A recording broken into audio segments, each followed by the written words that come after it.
Hello, everybody. Welcome to week two. We're going to have a short video today because we didn't have a discussion last week to talk about, but I will sort of introduce what we're going to be reading this week. Also, great job on your intros.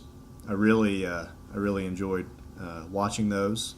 I think everybody has either posted a video or a photo and a little introduction by now. So if you guys haven't had a chance, if when you posted yours, everybody hadn't posted, make sure to go back and take a second look and try to put a face with the name.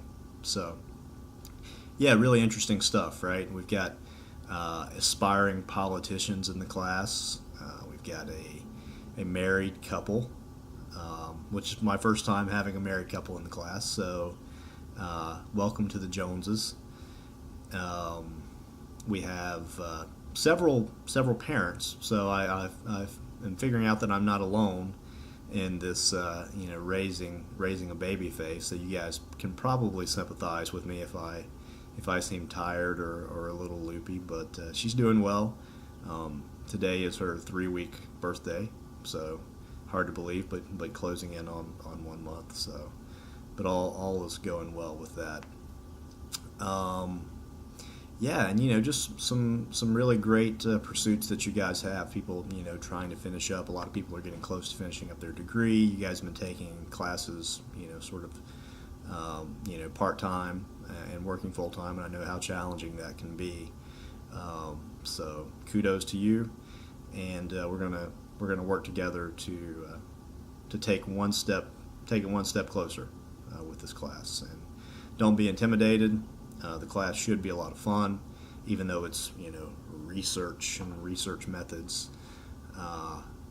Research can be fun. I mean, we do research all the time, right? Essentially, anytime you have a question or you're curious about something and you go to Google or to a certain web browser to find the answer, that's a type of research, right? It may not be the best research, but it's essentially trying to answer questions. And this course is just trying to teach you the most effective and sort of reliable ways to get the answers to the questions that you have.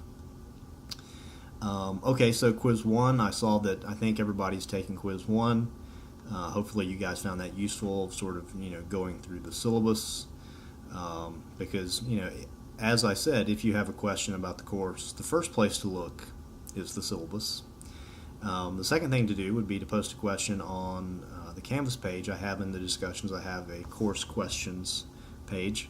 So if you have a question about the course, post it in there. I'll get an alert that you've posted it, and I'll look at it and give you an answer to that. And also, I encourage students, as you're perusing through the website, wherever, just take a look at those, especially if you have a question about something, and see if somebody's already posed that question.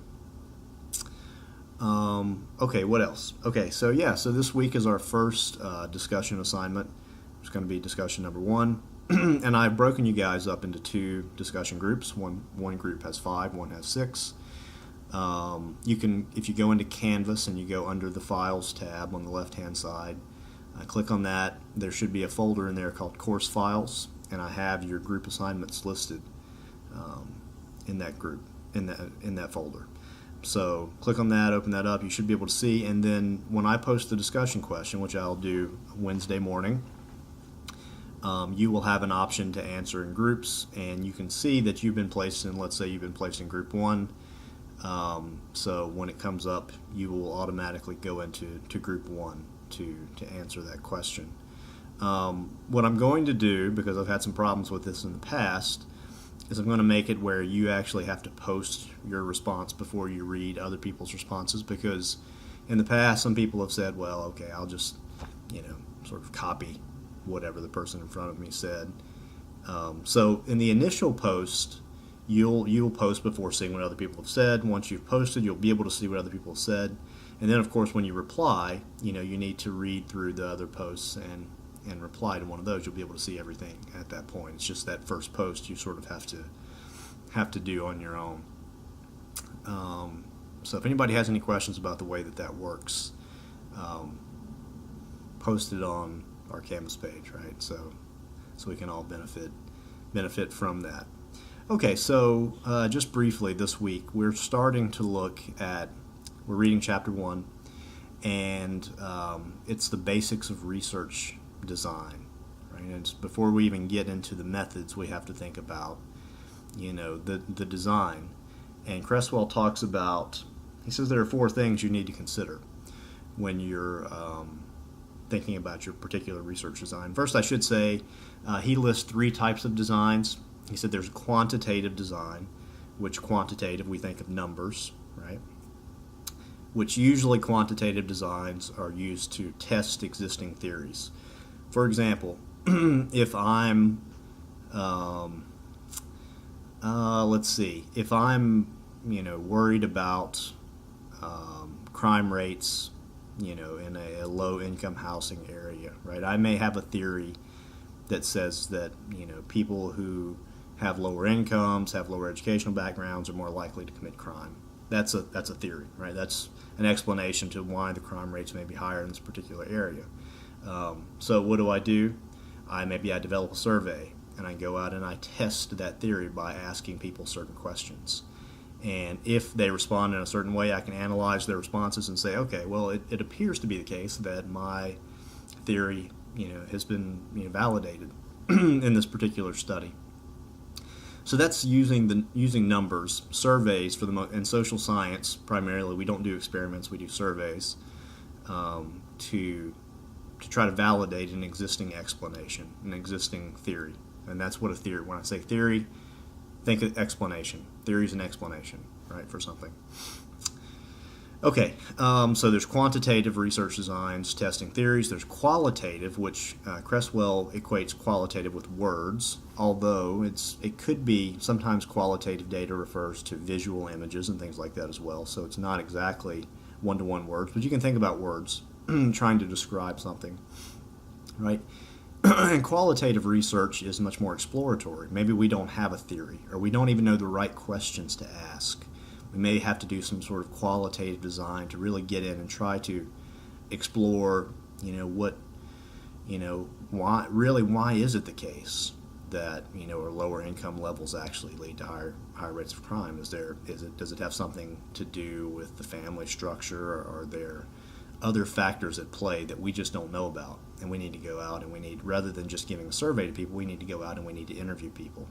Or we need to embed ourselves in that community and actually observe what's going on in that community to get a better sense of what's actually happening.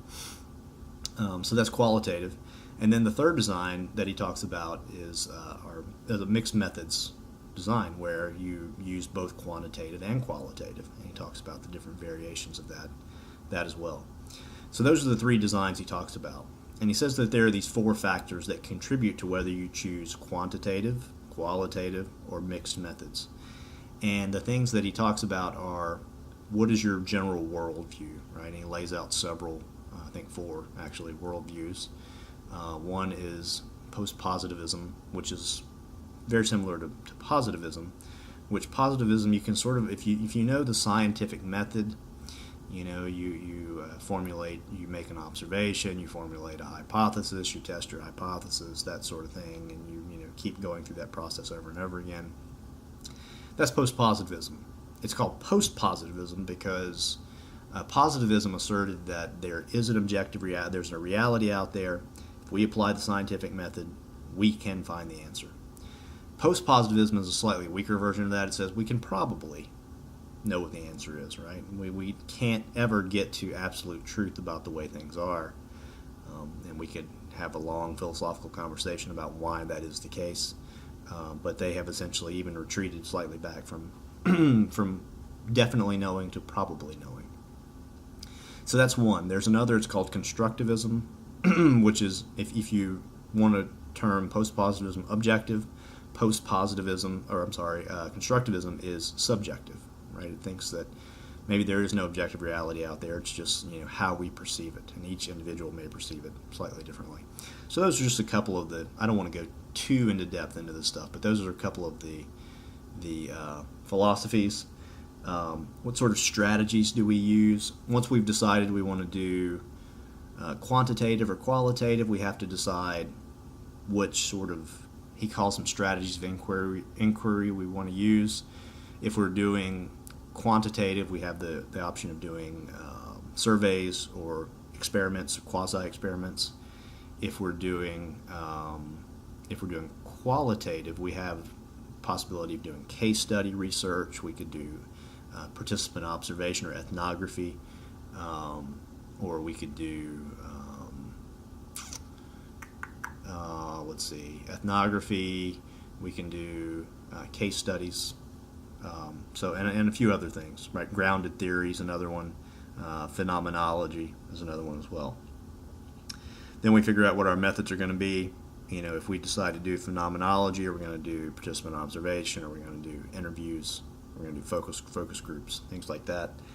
And then finally, he says that, look, the very nature of the problem that you have is going to dictate whether you want to do a more exploratory qualitative design or a more theory testing quantitative design, or mixed methods, right? So really, it all goes back to what your question is and what problem you're trying to solve, right? And some problems lend themselves better to doing surveys, some lend themselves better to doing interviews, right? So it all depends on what question you're trying to answer. Let's see, what else do I want to say? Not too much. I think that's probably a good general overview to Chapter 1. We'll talk more about it after I post my discussion question this week for you guys to chew on.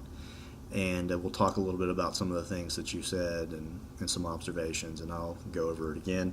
I would say that a good sort of summary of Chapter 1 would be to look at the table that he has at the end of Chapter 1, Table 1.4. It sort of logically lays out, okay, well, if this is your question and you have these assumptions and you want to use these methods, then this is the kind of design that you want to have, right? It's sort of like I don't know, it's some sort of visual aid to actually help you, which is good, because when you're dealing with a lot of these theoretical things, we have it all up in our head. It's good to be able to see it laid out visually, so we say, oh, okay, well, I can take this, if I have this, then I can do this. Kind of like a logic tree, I guess you could say. So anyway, that's it for this week. I will post discussion 1 on Wednesday. You guys respond to that in your groups, and then make sure to respond to your classmates. We don't have a quiz this week, so that's good. So that'll be pretty much it. If you guys have any questions, post them on the website, and we'll go from there. Have a good week.